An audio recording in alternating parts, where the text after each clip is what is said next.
Magandang araw sa inyong lahat ha. Araw na naman ng Webes, kaya naririto ang inyong Spokes Hour. At nandito po ako ngayon sa Terhar. Bakit? Dahil mahal po ang hotel at Airbnb sa Dahig. Kaya ang ginawa, pumunta ng probinsya. Pumunta ng probinsya dahil mas mura ang Airbnb at napakaganda naman po ng tanawin. Kaya po ang ginagamit ko ngayon as background ay yung background ng aking munting tinitirahan. Ano lang po siya, ha, maliit siya. Para siyang kubo, pero Dutch kubo na napakaganda sa loob, no? So po pwede naman po talagang pagandahin pala natin yung mga maliliit nating bahay, no? Sa gaya ng nangyari ito. Siguro bago tayo magtapos, bibigyan ko kayo ng tour. Gusto niyo ba yan? Yung aking munting bahay sa Terhat. Pag-usapan po natin ngayon, abay, halatang halata po nila, nalinilihis nila atensyon ng taong bayan, yung galit ng taong bayan doon sa pagpapaaresto kay PRRD. Anong sinabi ni Browner? Maghanda na raw tayo dahil pag nagkagulo sa Taiwan, sigurado meron po tayong involvement. Kailan pa tayo naging protector ng Taiwan? Aber, ano naman pakialam natin sa Taiwan? Taiwan naman talaga, kabahagi ng China. Sa mulat-mula, panahon pa ng tatay ni Marcos Jr., si Marcos Sr., kinilala natin ng One China policy, iisa lang ang China. So kung lulusubin ng China ang Taiwan, wala tayong pakialam. Gaya ng ginamitan natin ng dahas ang ISIS Maute nung sila'y lumusob sa Marawi. Ganun lang po yun. Talagang meron talaga tayong hindi lang katungkulan, kung hindi talagang responsibilidad na protektahan ang integridad ng ating bansa. Ganyan din po ang sitwasyon sa China, no? Kung sila talaga ay magdedeklara ng kanilang independensya, syempre may karapatan ang China na protektahan ang kanyang political integrity. Pati po Amerika, one China policy po yan. Kaya hindi ko maintindihan kung bakit nakikisawsaw sila, no? Nakikisawsaw sila dahil nga doon sa strategic importance ng Taiwan. Unang-una, diyan galing ang mga kinakailangan nilang semiconductors para sa kanilang mga missiles, no? Pangalawa, stepping stone din papunta ng China. At siyempre, ang gagamitin nilang base kung magkakagulo, ang Pilipinas. Yung mga base militar natin sa Isabela at Cagayan na malapit lang sa Taiwan. So anong mangyayari kapag pumutok ang putukan dyan? Well, tatargeting tayo ng China. Pwede ba naman yun? Nasa atin ang gagaling ang sundalo at sandata at mga missile, lalo na yung mid-range missiles, no? Na Typhoon missiles na nagkamuntik nang maging siya ng Third World War. Opo, yung same missile na kamuntik na maging siya ng Third World War, naririto po ngayon sa Pilipinas. Dati-rate, kabahagi lang daw ng balikatan. Ngayon, permanente na at wala silang plano na alisin. So si Browner, todo takot sa taong bayan na magkakagera at magkakagera, mahahatak tayo sa gera. Totoo po yan dahil sa desisyon ni Marcos Jr. nga na ibigay, gamitin ng mga Amerikano ang ating mga base militar. Sa international law po kasi merong sinasabi na ang isang bansa that allows its territory to be used in a manner that is injurious to another, magkakaroon ng responsibilidad sa international law. Kaya po, walang kaduda-duda pag nagputukan dahil dyan sa Taiwan, puputokan din ng Luzon at hindi lang po mga OFW natin sa Taiwan ang mai-introbol. Kaya nga po dapat talaga bumalik tayo sa pulisiya ni Tatay Digong na independenteng foreign policy. Lahat kaibigan, walang kalaban, dapat yan. Paalisin natin ang Typhoon missile at pangalawa, bawasan natin yung mga EDCA sites na yan. Dahil ano naman ang silbi ng EDCA sites sa Cagayan at sa Isabela, no? Ang layo-layo niya doon sa pinag-aagawang isla sa Palawan. Ang tinatawag po natin na Benham Rice ay hindi po yan disputed. Hindi po yan inaangkin ever ng China. Ang talagang problema natin sa West Philippine Sea. So ang aking solusyon nga dyan, sige, kung gusto nyo mag-EDCA kayo doon sa Kalayaan Island. Miski gamitin nyo pa yung buong isla. Doon kayo maglagay ng kung ano-anong missiles na gusto nyo para sigurado naman na magagamit yan doon sa pagtataguyod ng interes ng Pilipinas na protektahan ang ating teritoryo dyan sa West Philippine Sea. Pero hindi. Linagay nila yung Typhoon missile nila at linagay nila ang kanilang EDCA sites doon sa malapit sa Taiwan para kung magkaputukan dyan, miski wala naman tayong pakialam dyan sa Taiwan issue, pati tayo makakaladkad. So tama po si Browner. Kapag nagputukan sa Taiwan, damay tayo dahil sa kanila. Dahil pinayagan nila ang presensya ng Amerikano dito sa Pilipinas na siguradong tatargeting ng China. Pero linilihis din po nilang issue dahil akala nila pag tinakot nila ang tao sa gera, makakalimutan na si FPIRD. Hindi po. Lalo namin naaalala si FPIRD dahil nung panahon ni FPIRD, wala po tayong kalaban. Hindi po naging ganitong kainit ang relasyon ng Pilipinas at China. Kaya po nung panahon na yon, ang daming kapital na nanggaling sa China, ang daming mga turista nanggaling sa China. Ngayon, nawala na yung ating posisyon as #1 supplier ng saging man lang sa China. Pinakamalaking merkado yan para sa saging dahil mahigit 1 bilyong mga Chino ang kakain ng saging ng Pilipinas. Ngayon, naunahan na tayo ng Vietnam. Kasi bakit naman tatangkalikin ng mga Chino ating mga produkto, kinukonsidera nila tayong mga kalaban.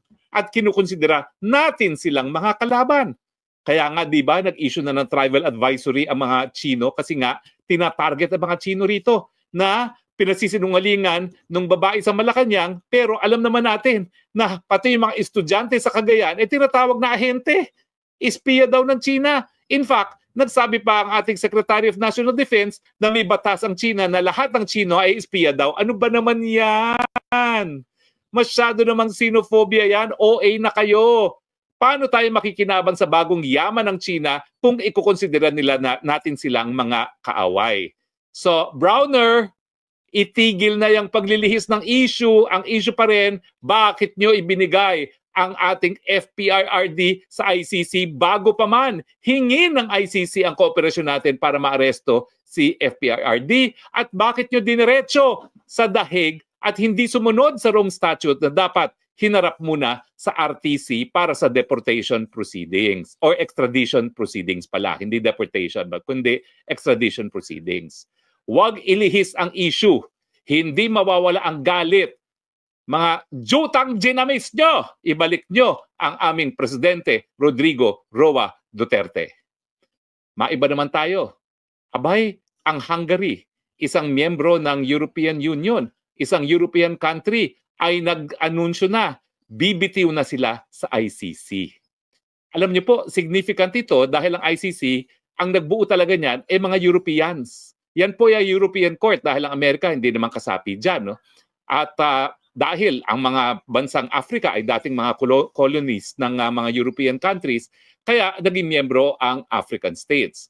Nasabi ko na sa inyo dati, nung ako'y nangampanya sa ILC, talagang nagkakaroon na ng nabubuong desisyon ang African Union na bumitiw na sa ICC kasi ang pinupuruhan nila puro mga Aprikano. Kaya naman, talaga namang kinailangan nilang kunin si Presidente Digong para masabi sa mga Aprikano, o kita mo, hindi lang itim ang aming linilitis, pati mga kayumanggi dahil si Duterte nakakulong ngayon sa dahig.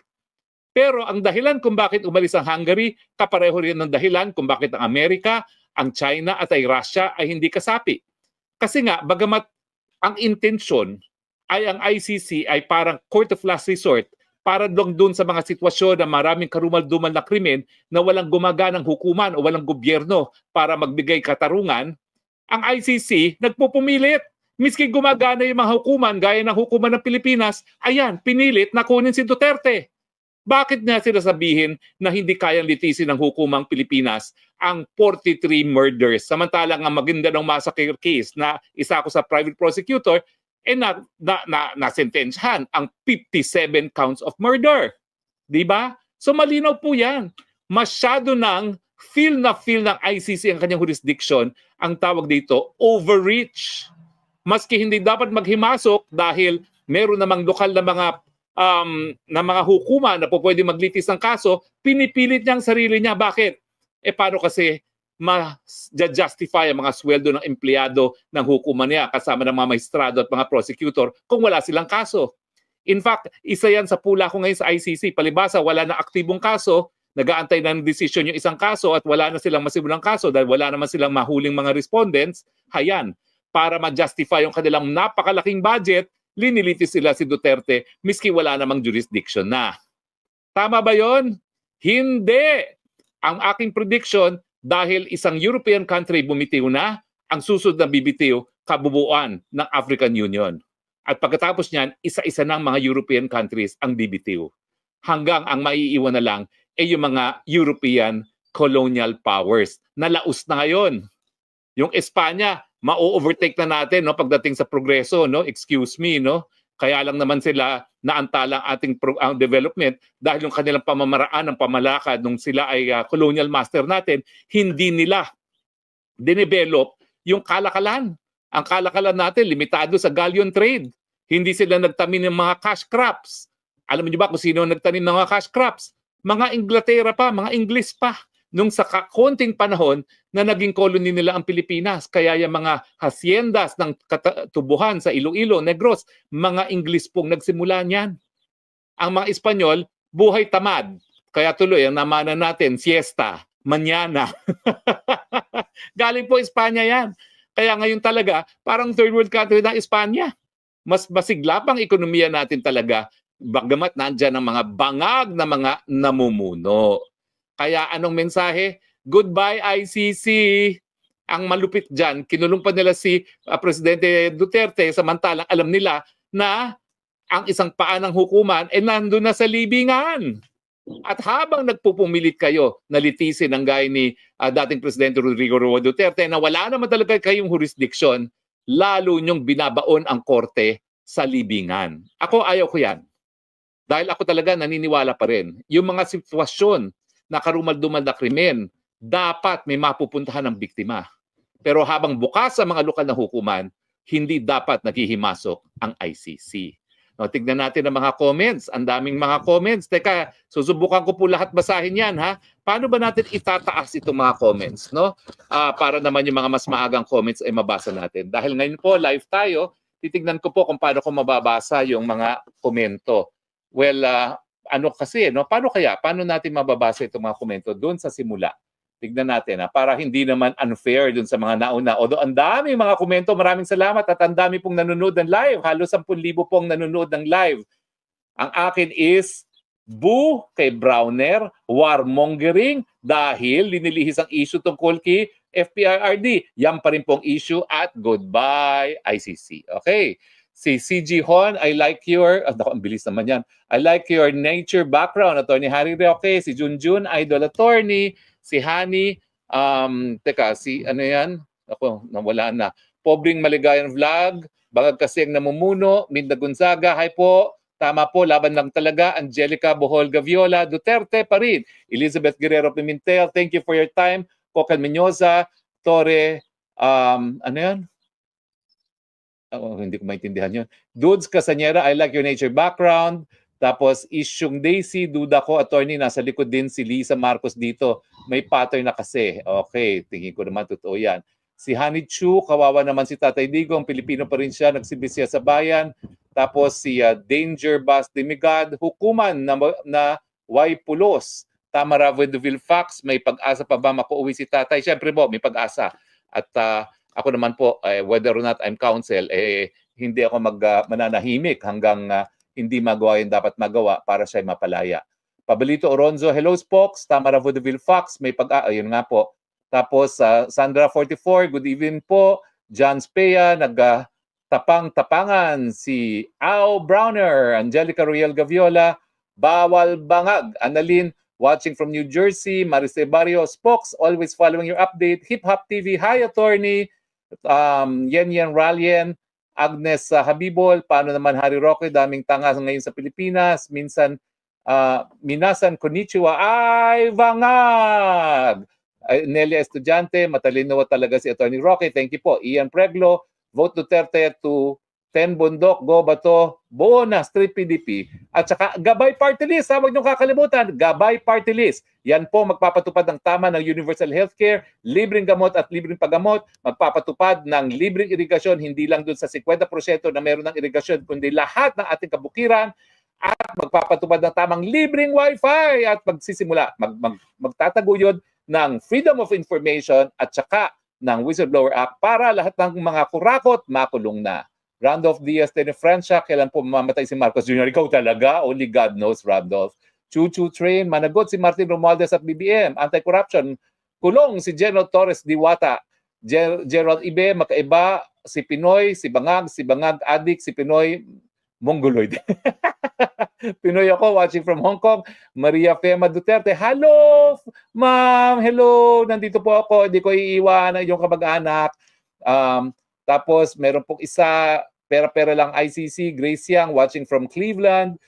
RH10, Hazel Garcia, Paki. Ay, nawala na si Hazel Garcia.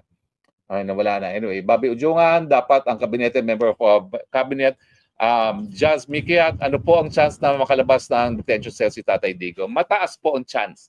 Dahil ako po naniniwala, yung lack of jurisdiction, rationate temporal. Ibig sabihin, yung nagsimula sila ng preliminary investigation sa pangalawang taon matapos tayo magbitiw, yan po ang pinakamalas na argumento, wala nang ebidensya, legal issue po yan, dismiss na kaagad. Okay? Maraming salamat po sa inyong mga komento. Ang dami po, kaya hindi ko mababasa lahat. Ganun pala. Maraming salamat po ha. Pero itigil ang warmongering, hindi kami magpapalihis ng issue, bring him home. Bring him home, bring him home, and goodbye, ICC. Congratulations, Hungary. Maraming salamat po sa inyong patuloy na pagtangkilik at gaya na aking sinabi, tignan natin kung mabibigyan ko kayo ng tour ng aking tahanan. Okay? Tignan natin. Ito po ang aking kabukiran na background. Okay? Ito po. Yan. Okay? Tapos, ito po ang yan po, ha? Daran! Ha? Pwede na po ako magsasaka. Tignan natin. Tignan mo itong bahay nito. Makikita niyo po, maliit lang, ha? Parang bahay Pilipino. Diba sa labas? Parang bahay Pilipino, no? Na simpleng-simple. Pero ganda ng loob. Ari kayo. Papakita ko sa inyo ang loob. Ang marumi kong mga gamit ay narito. Ayan, tignan niyo ang aking loob. Ito ang aking tulugan. So habang nakadepende si Tatay Digo, ako po ay buhay magsasaka sa Pola. Kasi dito kalahati sa dahil. May magkakaroon lang naman ako. No? Tapos may pangalawang kwarto sa taas. Sige. Okay tayo. Tingnan natin yung kwarto sa taas. At tingnan natin mabilisan yung kwarto sa taas. So pwede kayong bumisita sa akin. Meron akong spare room, di ba? Ayan. Okay. So, maliit siya, pero maganda. So, tayo na. Dapat yung mga socialized housing natin. Ganito, itsura. Di ba? Ganito kalaki mga socialized housing natin. Pag hindi natin mapakita dahil dito. Kaya pala. Na kailangan na mawala ang mga. Hanggang sa muli natin pagkikita, ito po ang iyong stock na bayan. Nagsasabi, I love you, Philippines. You're the only country that I love because you're the only country that I have. God bless the Philippines. Bye.